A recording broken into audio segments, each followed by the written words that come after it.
Hey, what's going on, everybody? I'm Justin with AmericanTrucks.com, and today I'm happy to be talking to John about his really sharp 21 F-150. Now, John's setup consists of the 20 by 9 inch Brink wheels. It's the Insurgent in Royal Bronze. It's a zero offset, giving him an aggressive stance. Wrapped around those Brink wheels are the 35 1250R Ironman All Country MTs. And then finally, the suspension consists of the 2.5 inch front leveling kit from Mammoth, with the added 1.5 inch rear blocks from Supreme Suspension. So, John, really happy to be talking to you, sir. Really nice truck. You don't see a lot of the new 21 and newer F-150s done up the way you have. So if you could, explain to everybody at home, why did you choose this particular setup? Well, I love the new F-150s over the last generation. I love how they added the LED lights in the grille. I went with 35s. Eventually, I will be doing like a 6-inch lift, but I knew I could get 35s in there. With the aftermarket bumper, I knew I could squeeze it in the front. And with the offset I wanted, because I added the fender flares, I knew that the wheels are going to be sticking out a little bit further. John, first and foremost, the 20 by 9 inch Brink wheel, it's the Insurgent in Royal Bronze, kind of with like a black lip and some of the hardware there.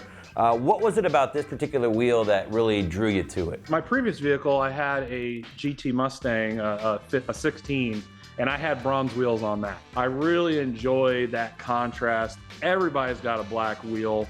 I went with Brink. They're a newer company, and they're a really well-built wheel. I mean, the finish is real thick. The plastic on the center cap is real thick, and I enjoy the style. I really enjoy that like this kind of spider web type of look to it. And the 20 by 9, you know, I was gonna do like 17s or 18s, do more of like a Raptor kind of wheel, like thicker wheel on top. I was like, no, I'm gonna do 20s. I'm not trying to do the whole Raptor thing. So I love the wheels. Let's talk offset though, because zero offset, neutral offset with that particular width and on the 21 Plus gives you that aggressive stance. Is zero just the number, that offset, is that something you had in your head when you started? I did a lot of research, and it's kind of a, you know, it's not really a gamble, but you can't just order a wheel and put it on like, nah, it's too far out, or nah, it's too far in. So you got to do a lot of your research. And I saw a lot of people say, you know, that a zero offset gives you about 1.5 inch poke. Well, I'm not really wanting any poke, but I knew that my fender flares were 1.5 inches out further. So I'm like, well, I'm thinking that if that's, you know, if it gives me 1.5 inch poke, then the fender flare should take up that gap. I mean, there is just an 1/8 or 1/4 inch, the wheels inside the fender, just enough for mud and rain and water to keep off the side of the truck. It's nailed it.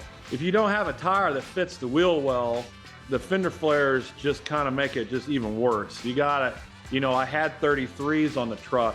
It just doesn't look right. It needs, if you're gonna do these, you gotta have the 35s. There you go, guys watching at home. You want to repeat that. That's the way to go for sure. Getting into the tires a little bit. So we upgraded to the 35 1250R Ironman All Country MT, an aggressive mud terrain tire for sure. Why'd you choose this particular tire? You know, they are a very heavy tire. I will, right off the bat, you can get 37s. You can even, I've even found 40s that are equal to the weight of almost these, which has obviously affected my miles per gallon. But I don't wonder, they track real well. I mean, so far, I only got, you know, 10,000 miles on them, but I'm enjoying them. I mean, they hum a little bit at like 30 and 40, but once you get to about 70, you're not really hearing the hum so much. Why step up from the 33 to the 35? Just feels the wheel well better. The lift, you know, you do a 2.5 inch lift, you just got way too much. The bumper doesn't help the whole equation either, because the way the bumper is, it tapers up a lot more, so you don't get as much round around the wheel, and it makes the wheel actually look smaller. It messes with your, like, the way it looks. So 37s, when you do these desert style pre-runner bumpers, you gotta, you know, they have 39s usually on their trucks. It's like, it looks good. So yeah. I'm like, eventually I'll do a 37. You need to fill it out. I hear you. Now, as far as like going with the 35 1250, the mud terrain versus like an all-terrain or something like that, or even like a hybrid terrain. What was it about the mud terrains that you really wanted? I live out in the country too, so I mean, it's a usable tire. I mean, the mud terrains, I knew there was going to be some hum, going down the road. It's a mud terrain. People complain about, oh, the tire's loud. When you buy a mud terrain, it's gonna have some sound. Like it's not like it's not gonna make noise. Yeah, you're not fooling yourself by thinking it's gonna be a quiet tire, right? Exactly. And also a lot of this stuff, it's about the look. What about ride quality though, outside of noise? How do they actually ride? When I ordered them, I thought they were E tires, but then upon further inspection, that they're actually F tires. Oh wow. So I did time in the military. It's like a Humvee. It actually looks like a Humvee tire too. I mean, it's rough, but that's because it's an F tire. It's an F-rate tire. It's gonna be a little on the rougher side. It's not unbearable. The country roads, you can get an E-rate tire. It's still gonna be a rough, bouncy ride. Did you recalibrate the truck for the larger tires? Not a whole lot of options out there right now, but what'd you end up doing? I used Forescan, and it took me about 6 different inputs from the computer to get it right. These tires have huge tread on them, so as it goes down, I might have to readjust. But it improved the MPG like by 2. By just changing the speedo, it really went up. Well, let's get into suspension, because you got kind of like a Frankenstein kit going on with a Mammoth 2.5-inch leveling kit up front, and then the Supreme 1.5-inch rear block. Why did you end up going with this setup here? I originally just had the 2.5 in the front. I do pull a camper. One of the reasons why I got rid of the Mustang, get the truck, is I bought a camper. Well, when I would pull the camper, I mean, I looked like it was, because it's level, the factory puts that rake in for a reason. So it's like, I looking like an idiot going down the road, because, the camper is a little on the heavier side. So I put a 1.5 in the back to kind of, when I put the camper on, it is level, to kind of give it that rake. And I didn't want to spend a whole bunch of money, because I knew eventually I will be doing a 6.5-inch or 6-inch lift. I went with the pucks. How is the ride with the puck on there? Definitely got stiffer. When you look at geometry, you bring your everything, your suspension is at a steeper angle. So as you hit your bumps, instead of the angle being like this to absorb, you're more like this, and it stiffens the ride up. What's involved with a zero offset 35/1250 2.5-inch front level? How much are we cutting? On the front, I didn't have to cut anything because of the bumper, but on the back, the rear of the tire, like, you got to cut a good section getting into, there's a plastic, I think it's a sound isolator that's on the front of the cab. I had to cut a lot of that out.